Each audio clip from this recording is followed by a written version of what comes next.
अस्सलाम वालेकुम रहमतुल्लाह। मैं हूं शम्स तबरेज़ कासमी और आप देख रहे हैं मिल्लत टाइम्स। आरएसएस के सरबराह मोहन भागवत का एक बयान इन दिनों फिर से सुर्खियों में है।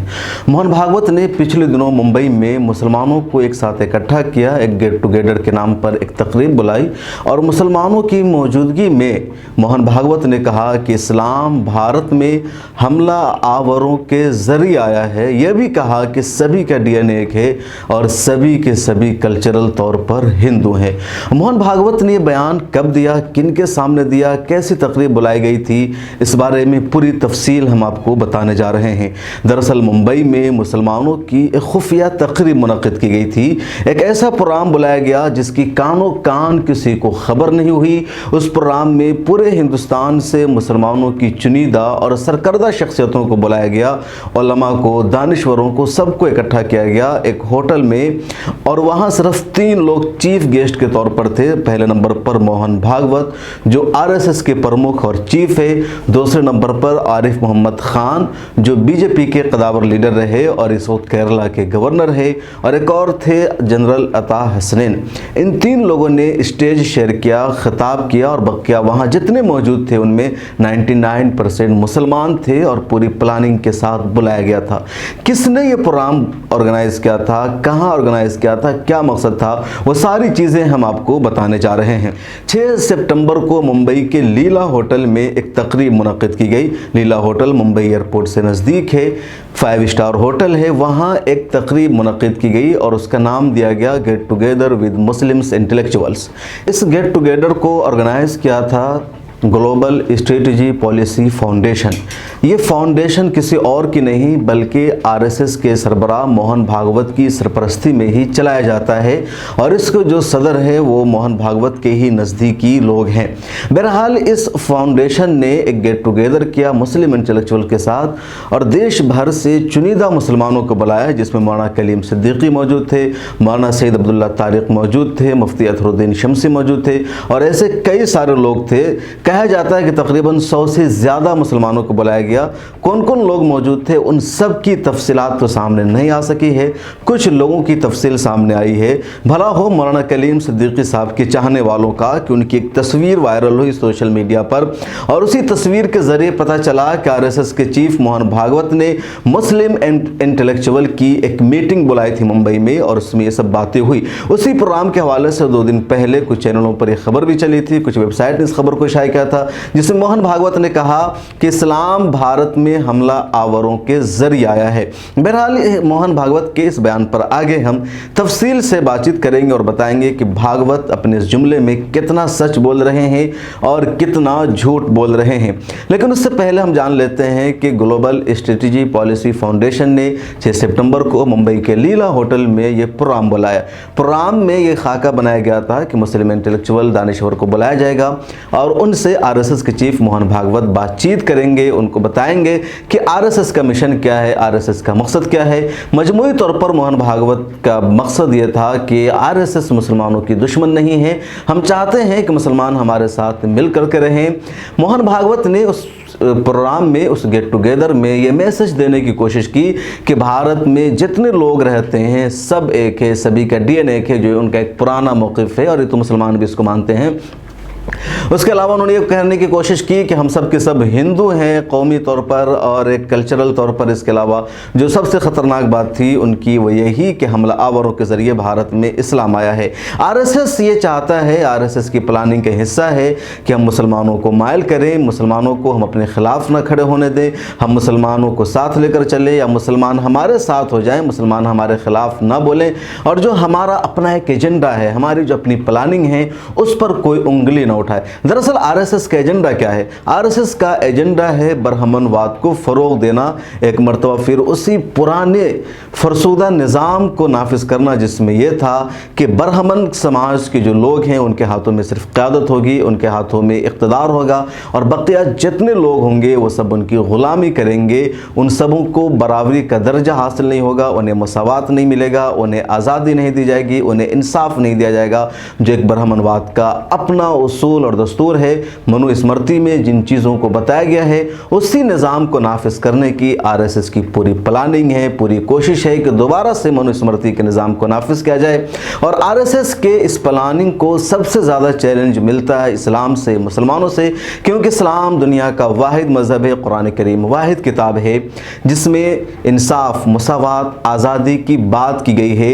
हर एक को बराबर देखा गया है, मज़हब से क़त्ल नज़र। कुरान ने कहा वलक़द करमना बनी आदम, के तमाम बनी आदम, तमाम इंसान लायक एज़ाज़ व तकरीम है। हर एक इंसाफ का हकदार है, हर एक को आज़ादी मिलनी चाहिए। सिर्फ इंसाफ का दर्स है, उसूल है, और इस्लाम के इसी उसूल की वजह से चैलेंज मिलता है आरएसएस को। इसलिए आरएसएस की शुरू से ये कोशिश है और अब ज़्यादा ये कोशिश तेज़ हो गई है कि मुसलमानों को साथ मिला जाए। एक मरहला भी ऐसा था कि भाई मुसलमानों को देश से निकाल दिया जाए, मुसलमानों को यहाँ से पाकिस्तान, बांग्लादेश और दूसरी जगह ट्रांसफ़र कर दिया जाए, लेकिन आरएसएस अपने इस मनसूबा में कामयाब नहीं हो सकता, क्योंकि मुमकिन नहीं है देश के 30 करोड़ मुसलमानों को भगा दिया जाए, इन्हें कत्ल कर दिया जाए, समंदर में डुबो दिया जाए। आसाम में इसी प्लानिंग के तहत एनआरसी लाने की कोशिश की गई थी, लेकिन वो साजिश भी नाकाम हुई और उसी के बाद आरएसएस ने ये प्लानिंग शुरू की है कि मुसलमानों को हम ख्याल बनाया जाए। इसी हम ख्याल बनाने के पेश नज़र वो मुनक़िद की गई वो तकरीब। इससे पहले भी छोटी मोटी कई तरह की तकरीब मुनक़िद की गई। इससे पहले भी आरएसएस के सरबराह ने कई मुस्लिम धर्म गुरुओं से मुलाकात की है। मुस्लिम धर्म गुरुओं ने भी कई मरतबा कोशिश की कि आरएसएस के सरबराह से बातचीत करे, डायलॉग करे। उनका रवैया है वो भी थोड़ा सा मीठा मीठा अंदाज का नरम होता जा रहा है। हाल ही में गाज़ियाबाद के एक प्रोग्राम में मोहन भागवत ने कुछ इसी तरह का बयान दिया था, जिससे एक तबका मुसलमानों का ये कह रहा था कि इसका वेलकम करना चाहिए। कुछ लोगों ने कहा कि इसके पीछे इनका मकसद कुछ और है, इसलिए इन पर भरोसा नहीं किया जा सकता है। और वो बयान खासतौर पर मॉब लिंचिंग के हवाले से था, जिसमें भागवत ने कहा था कि मॉब लिंचिंग करने वाले हिंदू धर्म को बदनाम कर रहे हैं, वो हिंदू नहीं हो सकते हैं। लेकिन सबसे बड़ा सवाल यही उठा कि अगर वो हिंदू नहीं हो सकता है, बहस ये नहीं, बहस ये है कि बीजेपी की हुकूमत है और बीजेपी आरएसएस की पॉलिटिकल विंग है। लिहाजा मोहन भागवत को डायरेक्ट प्राइम मिनिस्टर से और पूरे हुकूमत के जिम्मेदारों से कहना चाहिए कि जो कोई भी इसमें मुलविस पाया जाता है उसके खिलाफ सख्त से सख्त एक्शन लिया जाए, मॉब लिंचिंग के खिलाफ कानून बनाया जाए। लेकिन यहाँ तो उल्टा होता है। मॉब लिंचिंग में जो लोग पाए जाते हैं, जो लोग मॉब लिंचिंग करते हैं, उन्हें बहादुरी का सर्टिफिकेट दे दिया जाता है बीजेपी की तरफ से, उन्हें टिकट दिया जाता है, उन्हें चुनाव लड़ाया जाता है। इसलिए लोगों ने कहा कि मोहन भागवत का बयान नाकाबिले एतबार है।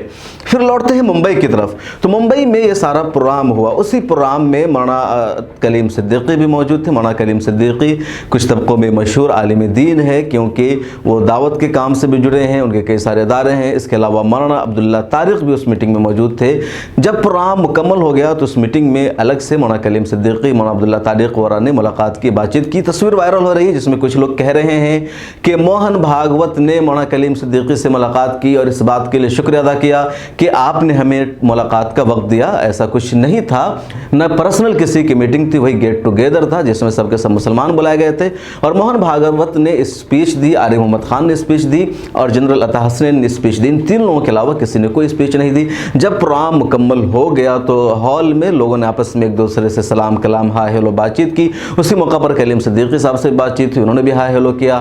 उन्होंने बताया कि आपने क्या सही कहा, क्या सही नहीं कहा, जो कुछ भी हो सकता है ऐसा उन्होंने कहा होगा। शाम में 5 बजे से तकरीबन 8-9 बजे तक ये प्रोग्राम का सिलसिला वहाँ चलता रहा। सब लोगों का वहीं डिनर था। इस तरह ये प्रोग्राम हुआ। इसी प्रोग्राम में मोहन भागवत ने कहा कि इस्लाम हमला आवरों के ज़रिए भारत में आया है। मोहन भागवत का जो बयान है तारीख़ी सच्चाई के ख़िलाफ़ है, उसूलों के ख़िलाफ़ है, हकीकत के ख़िलाफ़ है और 100% झूठ पर मबनी है। क्योंकि भारत में या दुनिया में कहीं भी इस्लाम हमला आवरों के ज़रिए नहीं गया है, न तलवार के ज़ोर पर इस्लाम फैला है, बल्कि इस्लाम फैला है हुस्न अखलाक की वजह से, इस्लाम फैला है अपने सच्चे मज़हब होने की वजह से। इस्लाम को दुनिया भर में अहमियत दी जा रही है, उसके अंदर सच्चाइयत पाए जाने की वजह से, रूहानियत और सुकून पाए जाने की वजह से कि इस्लाम ही दुनिया का सच्चा मज़हब है, जिसकी वजह से लोगों का रुजू उसकी जानिब, लोगों का रुझान उसकी जानिब बढ़ता जा रहा है। तलवार के ज़ोर से कभी कोई मज़हब नहीं फैलता है, ना ये पॉसिबल है। और मोहन भागवत को दूर जाने की ज़रूरत नहीं है। हम पड़ोस की मिसाल ले लेते हैं। भारत में इस्लाम उस वक्त आ गया था जब यहाँ कोई हमलावर नहीं आया था। मोहम्मद बिन कासिम 7वीं सदी में आए थे सिंध पर, उन्होंने हमला किया था, उसके बाद वापस चले गए थे और भारत में पहली मस्जिद बनी थी 6वीं सदी में ही, जो केरला में मौजूद है। इसी तरीके से उसी ज़माने में बहुत से सहाबे कराम ताबीन ही आ गए थे और कोई हमला आवर यहाँ नहीं आया था। मुसलमानों की बाज़ाब्ता तौर पर हुकूमत यहाँ 10वीं सदी में बनी, जब शहाबुद्दीन गौरी ने दिल्ली को फतह कर लिया। कुतुबुद्दीन ऐबक पहले हुक्मरान बादशाह बने, लेकिन मुसलमान पहले से यहाँ मौजूद थे। ज़्यादातर इस्लाम के फ़रोग़ में सूफियों का हाथ है और इस्लाम वहाँ है जहाँ कोई हमलावर नहीं पहुँचा था। मलेशिया पूरा का पूरा मुसलमान है, इंडोनेशिया पूरा का पूरा मुसलमान है, जहाँ कोई मुस्लिम हुक्मरान नहीं पहुँचा, जहाँ कोई मुसलमानों की फ़ौज नहीं पहुँची। तो दुनिया के हर खित्ते में इस्लाम मुसलमान मौजूद है और वहाँ कोई फ़ौज नहीं गई थी। इस्लाम इसलिए कहते हैं कि हुस्न अखलाक और अपने सच्चे मज़हब की वजह से फैला है, किसी और वजह से नहीं फैला है। असदुद्दीन ओवैसी ने अपनी एक स्पीच में मोहन भागवत को जवाब दिया है और साथ ही उनके झूठ का भी पर्दाफाश किया है और यह भी बताया है। नरेंद्र मोदी खुद इस बात को तस्लीम करते हैं कि भारत में सूफियों के ज़रिए इस्लाम आया है, हमला आवरों के ज़रिए नहीं। लेकिन भागवत झूठ बोल रहे हैं कि हमलावरों के ज़रिए इस्लाम आया है। अब वो तय कर लें कि झूठ कौन बोल रहे हैं, नरेंद्र मोदी साहब या भागवत साहब। सुनिए पहले असदुद्दीन ओवैसी का ये बयान। ये बीजेपी आरएसएस है, ये बेचारे हिस्ट्री नहीं मालूम इनको हिस्ट्री नहीं आती। अभी कल आरएसएस के मोहन ने कहा, क्या कहा कि इस्लाम भारत में इन्वेडर से आया। हमको कल मीडिया वाले लखनऊ में पूछे, हमने यही कहा कि मोहन भागवत जो है हिस्ट्री को नहीं जानते। मोहन भागवत जो है हिस्ट्री को नहीं जानते। हमने उनसे कहा कि इस्लाम इस मुल्क में बादशाहों की वजह से नहीं आया। इस्लाम इस मुल्क में आया तो सूफियों की और तिजारत करने वालों की वजह से आया। और हमने उनको मोहन भागवत से हमने पूछा कि इस्लाम अगर आया तो वेस्ट कोस्ट में आया, और किसने कहा मालूम आपको? इस्लाम बादशाहों से इस्लाम भारत में नहीं आया। किसने कहा मालूम आपको? मालूम? मोदी जी ने कहा। हाँ, अब आप जाकर देखिए, मोदी जी ने अप्रैल 3, 2016 को 7:13 को एक ट्वीट किया और कहा कि केरल के त्रिशूर डिस्ट्रिक्ट में चेरामन जुम्मा मस्जिद को अरब के तिजारत करने वालों ने, बादशाहों ने नहीं, तिजारत करने वालों ने 629 ईस्वी में मस्जिद को बनाया और कहा कि भारत की पहली मस्जिद। मोदी जी, आप झूठ बोल रहे हैं या मोहन भागवत झूठ बोल रहे हैं? आप दोनों बैठकर तस्बीह कर लो। हमारा मानना ही है कि इस्लाम भारत में तलवार के जोर पर नहीं आया, मोहब्बत की बुनियाद बनकर आया। जो बादशाह है वो जुल्म किए, मगर वो इस्लाम से उनका क्या रिश्ता? बादशाह थे। ख्वाजा गरीब नवाज आए, दीन लाए, दावत दी, मगर इन लोगों को मुसलमान देखते कि नहीं तुम भारत के नहीं हो। अब इनका जवाब और एक हमारे पास है। मैंने उलेमाओं के पैरों के पास बैठकर सुना कि सारे कायनात के अब्बा कौन है? हजरत आदम अलैहिस्सलाम है, हमारे सबके डैडी हैं, पिताजी हैं। वो जब जन्नत से निकले तो किस मुल्क पे कदम रखा उन्होंने? किस मुल्क पे रखा?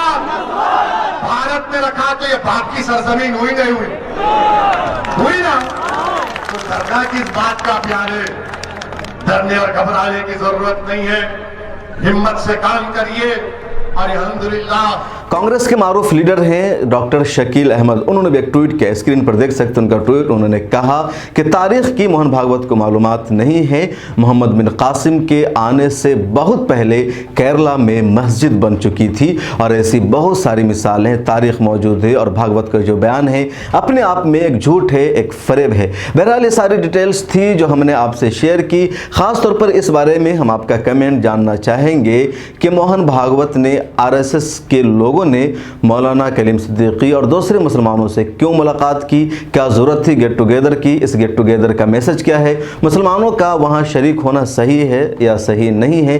कई ऐसे भी लोग हमें मिले जिन्होंने बताया कि हमें दावत दी गई थी लेकिन हमने वहाँ शरीक होना मुनासिब नहीं समझा, इसलिए हम उस प्रोग्राम में नहीं गए।